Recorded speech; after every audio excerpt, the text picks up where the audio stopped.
Hurray, কি মজা কি মজা, আমার ঘরে উপরে উঠেছে, সবার উপরে উঠেছে।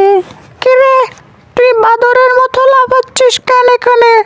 আর তোকে কতবার না নিষেধ করেছি যে একা একা ছাদে উঠবি না, উঠে খেলবি না। বারণ করার পরেও কেন ছাদে আসছিস? হ্যাঁ, আর সে কখন থেকে তোকে ডাকতেছিস যে খাওয়ার জন্য, খাবি আয় খাবি আয়। আমার কথাই শুনতেছিস না তুই? এক্ষুনি আয়, এক্ষুনি ভাত খাবি বলছি।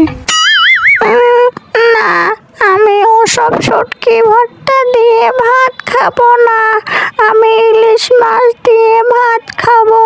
তুমি যদি ইলিশ মাছ রান্না করো তাহলে আমি ভাত খাবো, নয়তো খাবো না। যাও তুমি, আমি ভাত খাবো না। যখন পেটে খিদে লাগবে তখন ঠিকই আসবি।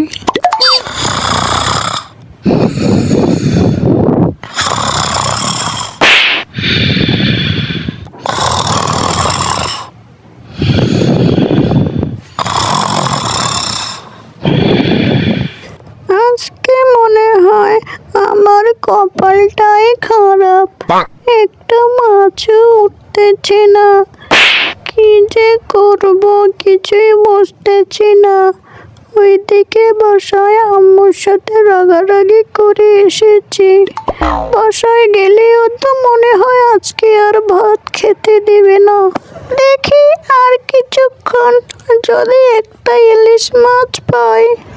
আর না পেলে তো আজকে সারাদিন মনে হয় না খেয়েই থাকতে হবে।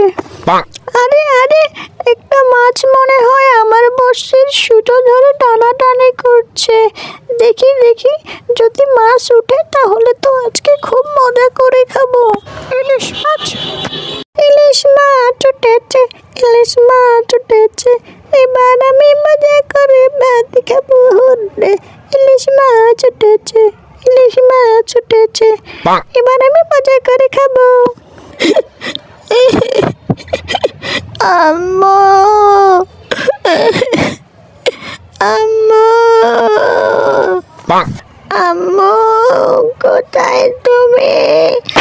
তাড়াতাড়ি আছো, আমি মতো করেছি। আম্মু, তাড়াতাড়ি আছো। তোকে কতবার না বলেছি যে দিনের বেলায় অসময়ে ঘুমাবি না? আমার কথার গুরুত্ব দিস কি তুই? আমার কথাই শুনিস না তো তুই?